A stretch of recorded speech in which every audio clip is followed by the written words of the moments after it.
I am Jarvis, your storyteller. Welcome to the Science Fiction Exploration. If you like the story, please subscribe to our channel.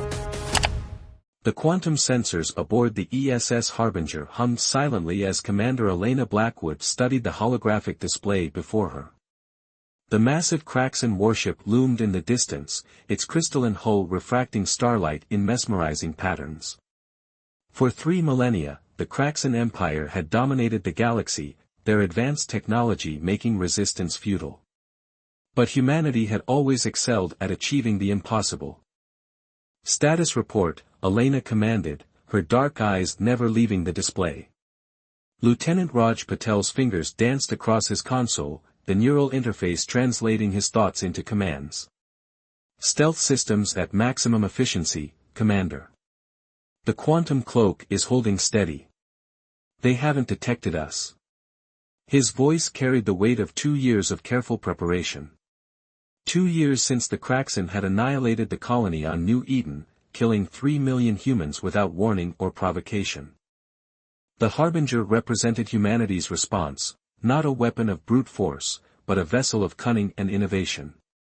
While the Kraxan relied on their superior technology to maintain control, humans had developed in ways they couldn't comprehend. Begin quantum intrusion sequence, Elena ordered. Behind her, Dr. Viktor Petrov activated the device they'd spent months perfecting. Unlike the Kraxan's brute force approach to technology, the human device was elegant in its simplicity, a quantum decoder that could pierce through the supposedly impenetrable Kraxan communications network. Intrusion pathway stable, Viktor reported, his weathered face illuminated by the soft blue glow of his workstation. The biomimetic algorithms are adapting to their security protocols. Just as we theorized, they haven't updated their quantum encryption in centuries. The Kraxan's greatest weakness wasn't in their technology, but in their mindset. 3,000 years of unchallenged supremacy had bred complacency. They saw their technology as perfect, immutable. The concept of constant innovation, of adaptation and evolution, the very principles that had driven human advancement, was foreign to them. Lieutenant Kira Yoshida monitored the tactical display, her augmented eyes processing data faster than any natural human could. Multiple Kraxan vessels approaching the command hub. Standard patrol pattern. They suspect nothing. Elena allowed herself a small smile. The plan wasn't just about gathering intelligence, it was about sharing it. The quantum decoder would not only break into the Kraxan network but would broadcast their technological secrets to every subjugated species in the galaxy. Quantum breach in 3, 2, 1. Victor's voice carried an edge of excitement. The decoder activated, its quantum processors interfacing with the Kraxan network. For a moment, nothing seemed to happen. Then the data began to flow. It's working, Victor breathed, watching as centuries of hoarded knowledge poured through their decoder. Their entire technological database, weapon systems, shield configurations, FTL drive specifications, everything. Elena keyed her neural interface, connecting to the ship's AI. Artemis, begin broadcast sequence. Transmit on all quantum frequencies we've identified. Priority to resistance cells and subjugated worlds. Broadcast initiated, Commander, the AI responded. Data packets are being received and replicated across the network. The Kraxan cannot stop the transmission without shutting down their entire communication system. The reaction was immediate. Alarms blared across the Kraxan command hub as they detected the intrusion. Crystalline warships began to move, their weapons charging with impossible energy. They've detected us, Raj reported calmly. Multiple vessels on an intercept course. How long until broadcast completion? Elena demanded. 90 seconds, Victor responded. The data transfer is accelerating as more nodes join the network. Every system that receives the data becomes a new transmission point. Elena watched as the Kraxan ships drew closer, their legendary weapons preparing to fire. But she knew they had already won. The knowledge that had kept the Kraxan in power for 3 millennia was now spreading across the galaxy at the speed of light. Broadcast complete, Victor announced triumphantly. The data has been successfully transmitted to over 10,000 systems. Multiple weapons locks. Kira warned. They're preparing to fire. Artemis, execute emergency quantum jump, Elena commanded. The Harbinger's engines hummed to life, tearing a hole in reality itself. As the ship slipped into quantum space, Elena caught a final glimpse of the Kraxan vessels firing into empty space where they had been moments before. In the weeks that followed, the galaxy erupted into chaos. Species that had lived under Kraxan dominion for generations suddenly found themselves with access to the same technology as their oppressors. Resistance movements that had been fighting hopeless battles for centuries were now armed with the knowledge to fight back effectively. The Kraxan Empire, which had maintained its power through technological superiority, faced an unprecedented crisis. Their entire social structure, built on the foundation of technological supremacy, began to crumble. 1 month after the Harbinger's mission, Elena stood before the United Earth Defense Council, delivering her report. The operation was more successful than we anticipated, she explained. The Kraxans' response has been exactly what we predicted. They're unable to adapt to fighting enemies with equivalent technology. Their military doctrine is based entirely on overwhelming technological superiority. Council President Huang leaned forward. And what of the other species? How are they responding to this sudden influx of advanced technology? Better than expected, Elena replied. They're forming alliances, sharing innovations. Some have already improved upon the Kraxan designs in ways the Empire never considered. They're not just copying the technology, they're evolving it. And humanity's role in all this? Elena smiled. We've been invited to join a new coalition of free species. They're calling it the Galactic Concordat. Our contribution wasn't just freeing them from Kraxan rule, we showed them the power of innovation, of constant advancement. We taught them that true strength lies not in hoarding knowledge, but in sharing it. As she left the council chambers, Elena looked up at the night sky. The stars no longer belonged to the Kraxan. They belonged to everyone who dared to reach for them, to innovate, to change.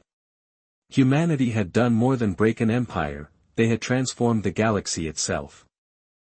Dr. Marcus Patel stood in his underground laboratory on Europa, surrounded by holographic projections of quantum field equations. The success of the Harbinger's mission had given humanity and its allies access to Kraxan technology, but the Empire was far from defeated. Their military might still dominated hundreds of systems, and their response to the data breach had been swift and brutal. Run the simulation again, Marcus instructed the lab's AI system. The holographic display shifted, showing the interaction between human-designed quantum fields and Kraxan crystal technology. 3 months of continuous work had led to this moment. Simulation complete, the AI announced. Quantum resonance achieved. Theoretical efficiency, 142% above Kraxan baseline. Marcus allowed himself a moment of satisfaction. The Kraxan's crystalline technology was impressive, but it was also static, unchanged for centuries. Human scientists had already begun identifying ways to improve upon their designs, but this was different. This was revolutionary. The lab security door slid open as Commander Blackwood entered, accompanied by Admiral Hiroaki Tanaka of the Earth Defense Fleet. Tell me you have good news, Doctor, Elena said, her expression tight. The latest reports from the frontier were grim. The Kraxan had begun a campaign of systematic destruction against any world they suspected of harboring resistance forces. Better than good, Marcus replied, gesturing to the holographic display. We've cracked their fundamental weakness. The Kraxan's crystal technology isn't just their strength, it's their greatest vulnerability. Admiral Tanaka stepped forward, his cybernetic eye scanning the complex equations. Explain. Marcus activated a new simulation. The Kraxan use quantum-aligned crystals for everything, weapons, shields, FTL drives. The crystals are grown in zero gravity using techniques they've perfected over millennia. But they've never questioned their basic assumptions about how the technology works. The simulation showed a Kraxan warship's crystal matrix. They believe their method of quantum alignment is optimal because it's worked for 3,000 years. But human understanding of quantum mechanics has taken a different path. We've discovered that by introducing controlled quantum chaos into the crystal structure, we can actually increase its energy capacity by nearly 1.5 times. Elena's eyes widened. You're saying we can make their technology more powerful than they can? Better than that, Marcus grinned. I've designed a quantum resonance wave that can temporarily disrupt their crystal matrices. One pulse could disable their ship's systems for several minutes. Their entire technological base is built on perfect quantum alignment. They never considered that controlled imperfection could be more efficient. Admiral Tanaka studied the data scrolling across his neural interface. How quickly can we implement this? The quantum resonance generator is ready for testing, Marcus replied. And I've already transmitted the improved crystal growth specifications to our allies in the Resistance. The Centaurians have begun modifying their captured Kraxan ships with the new design. The Admiral's expression remained stern. The Kraxan will adapt once they see this technology in action. Marcus shook his head. That's just it, they can't. Not quickly, at least. Their entire civilization is built around the principle of perfect quantum alignment. Accepting that controlled chaos is more efficient would require them to rebuild their technology from the ground up. More importantly, it would require them to change their fundamental way of thinking. Their society has been static for too long. Elena moved closer to the holographic display, watching the simulated quantum fields dance. How long until we can deploy this technology? The first quantum resonance generators will be ready for installation on our ships within 2 weeks, Marcus answered. But there's more. He gestured, and the holographic display shifted to show a new set of specifications. I've designed a modified version that can be built using basic materials, something that resistance cells can construct even on occupied worlds. Once we share these plans, the Kraxan will face threats not just from our fleets, but from within their own territory. Admiral Tanaka finally allowed himself a small smile. You've given us more than a weapon, Doctor. You've given us a way to level the playing field. Not just level it, Elena added, her eyes gleaming with possibility. We're going to tilt it in our favor. The next month saw Marcus's predictions proven correct. The first engagement between modified human ships and a Kraxan battle group demonstrated the devastating effectiveness of the quantum resonance technology. 3 human vessels disabled a Kraxan fleet twice their size, their resonance waves turning the enemy's mighty crystal ships into floating hulks. But the true impact came from the ground level. Resistance cells across Kraxan space began constructing makeshift resonance generators. Supposedly secure Kraxan facilities found their systems failing at crucial moments. Crystal ships in orbit suddenly lost power, allowing resistance forces to strike. The Kraxan response was predictable. They attempted to strengthen their quantum alignment protocols, making their crystal technology even more rigidly perfect. It only made them more vulnerable to the chaos-inducing resonance waves. Marcus watched the reports flood in from his lab on Europa, each success validating his theory. The Kraxan hadn't just failed to innovate, they had lost the ability to even comprehend a different approach to technology. Their strength had become their weakness.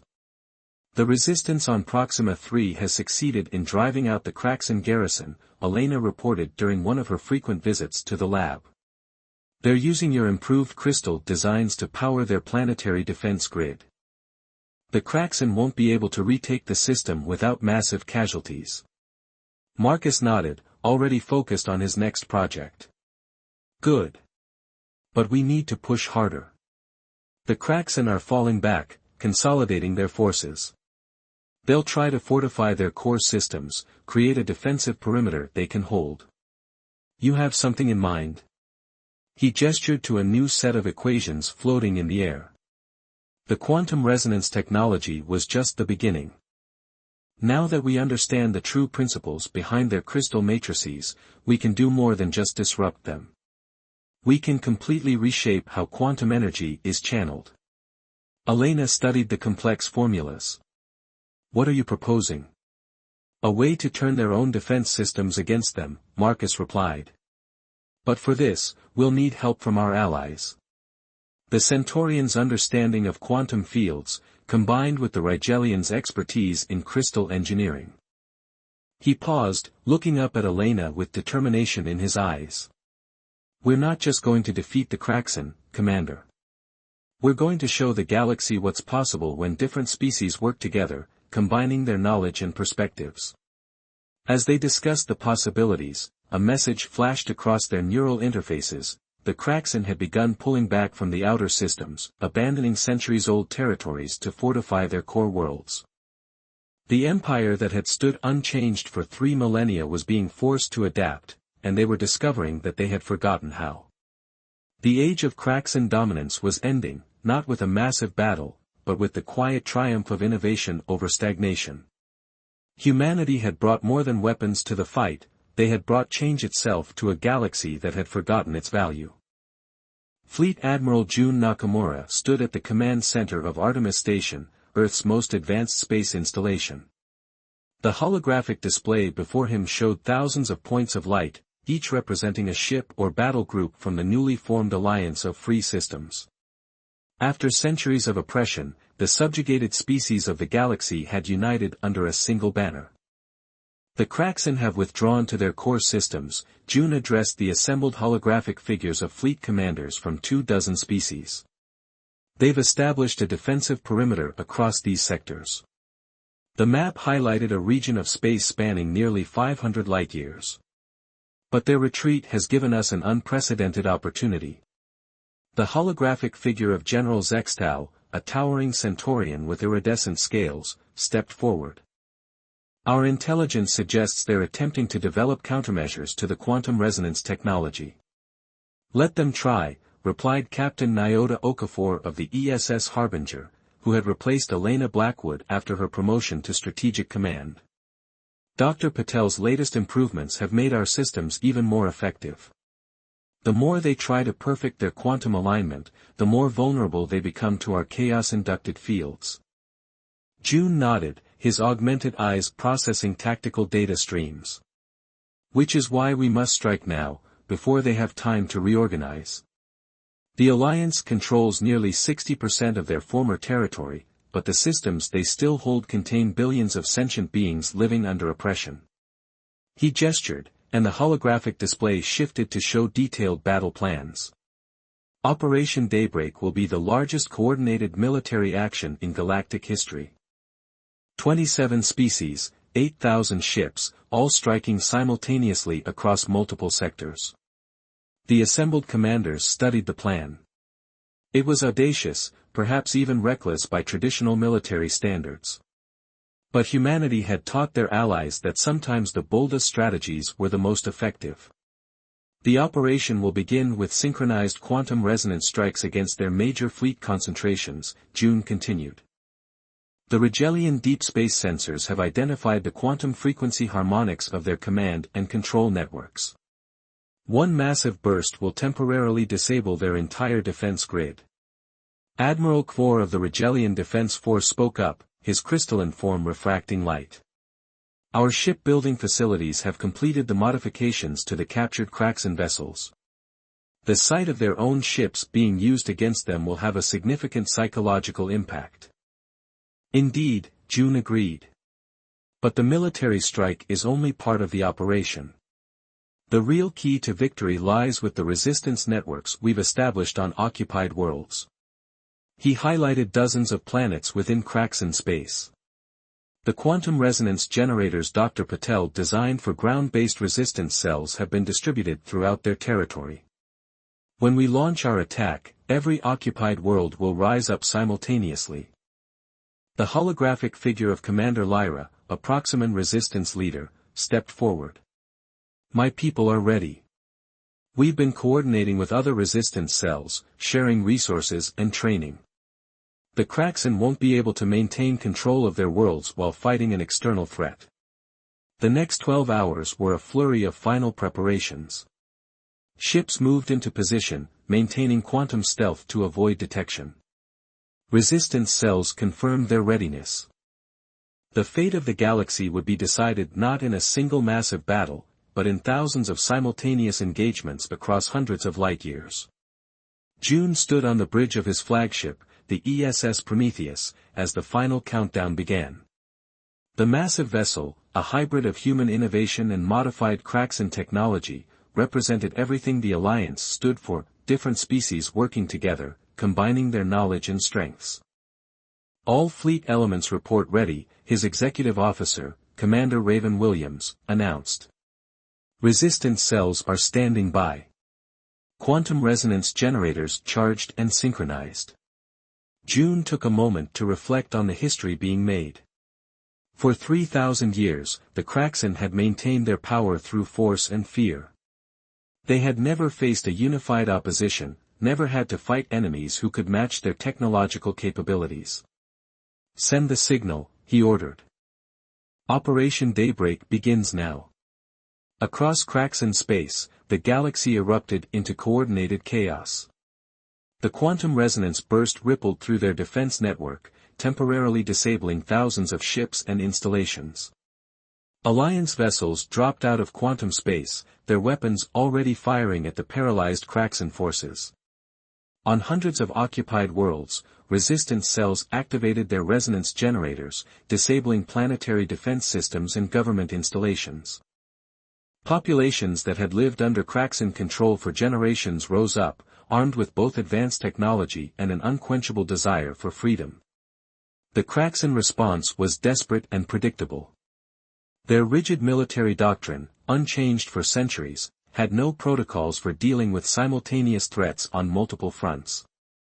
As they struggled to restore power to their disabled ships, Alliance forces struck with devastating precision.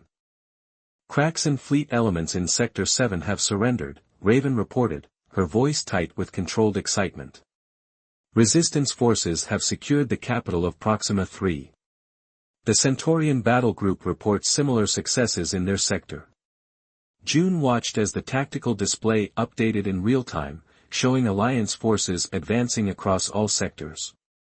The Kraxen defensive perimeter, which had looked so formidable on star charts, was crumbling under the combined assault.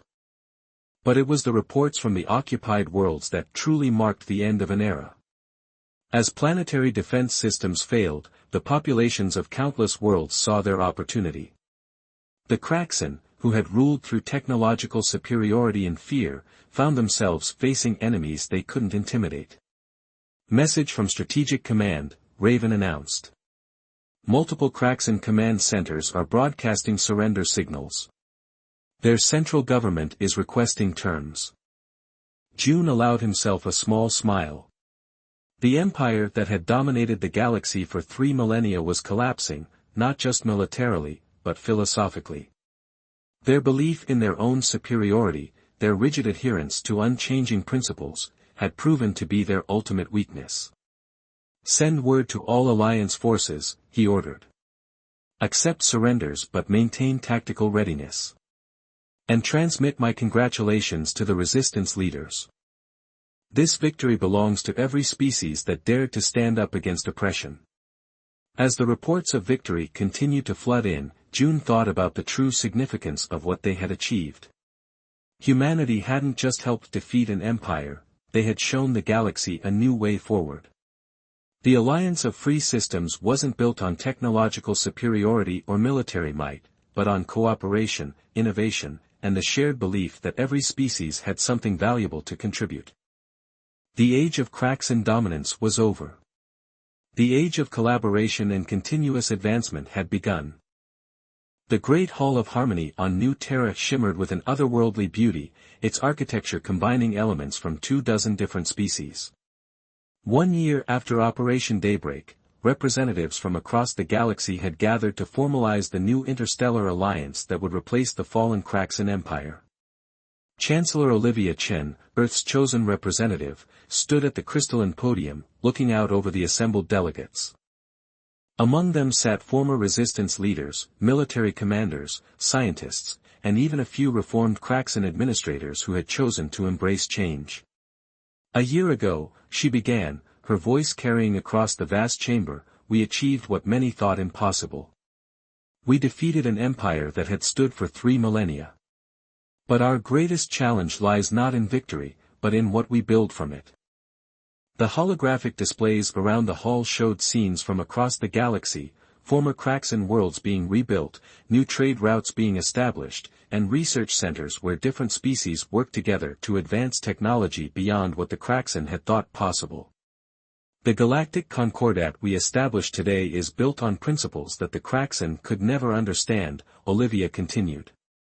Not dominance, but cooperation. Not stagnation, but continuous innovation. Not the hoarding of knowledge, but its free exchange among all species.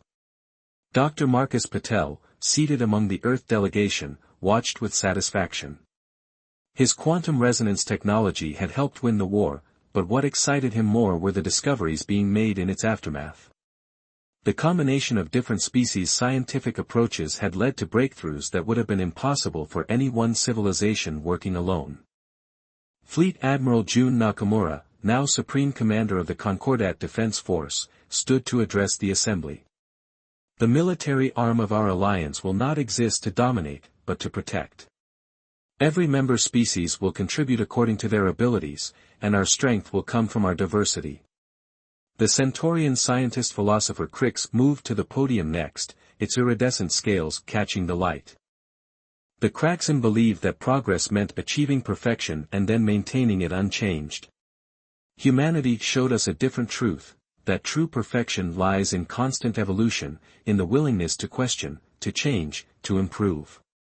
In the months following Operation Daybreak, the galaxy had transformed in ways no one could have predicted. The Kraxan's rigid technological hierarchy had been replaced by a dynamic network of innovation. Species that had been deemed primitive by the Empire were now contributing unique perspectives that led to revolutionary advances. The Quantum Research Institute in the Rigel system reports another breakthrough. Commander Elena Blackwood, now head of the Concordat Science Division, announced to the Assembly. By combining Proximant energy theory with modified Kraxan crystal technology, they've achieved quantum efficiency levels that the Empire considered theoretically impossible. The news was met with appreciative murmurs. Such announcements had become common in the post-Kraxan era. Free from the Empire's restrictive thinking, the combined scientific knowledge of multiple species was advancing technology at an unprecedented rate. But perhaps the most profound changes were cultural. The Kraxan had maintained power not just through military might, but through a carefully constructed belief in their own superiority. With that myth shattered, the species they had dominated were rediscovering their own worth, their own unique contributions to galactic civilization. We face challenges ahead, Olivia acknowledged. There are still those who cling to the old ways, who believe that power comes from control rather than cooperation.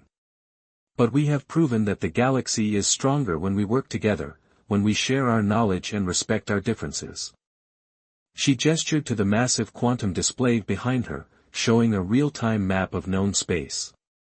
Systems that had once been colored in the uniform purple of Kraxan control now showed a vibrant spectrum of colors, each representing a different member species of the Concordat. The Kraxan believed they had achieved the peak of civilization, she continued. They saw no need for further advancement, no value in different perspectives. Their empire lasted 3,000 years, but it was static, unchanging. In just 1 year, our alliance has already pushed the boundaries of what they thought possible. The formal signing of the Concordat Charter marked more than just the creation of a new political entity. It represented a fundamental shift in how civilizations would interact.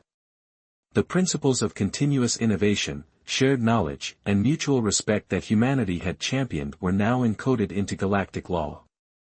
As the ceremony concluded, Dr. Patel found himself in conversation with a young Kraxan scientist who had embraced the new order. Our people thought we had reached the limits of what was possible, the Kraxan admitted. We had no concept of how much we were holding ourselves back. Marcus smiled, remembering his early breakthroughs with quantum resonance technology. The greatest discoveries often come from questioning what everyone else takes for granted. The Kraxan Empire fell not because their technology was flawed, but because they stopped asking questions, stopped looking for better ways. The gathering gradually dispersed, delegates returning to their worlds to continue building the future they had fought for. Humanity had done more than defeat an empire, they had shown the galaxy that true strength lies not in imposing uniformity, but in embracing diversity. Not in achieving perfection, but in the endless journey of improvement. As night fell on New Terra, the Great Hall's quantum crystal architecture reflected the starlight, creating a symphony of colors that would have been impossible under Kraxan doctrine. It was a fitting symbol for the new age, beautiful not because it was perfect, but because it was ever-changing, ever-evolving, always becoming something new.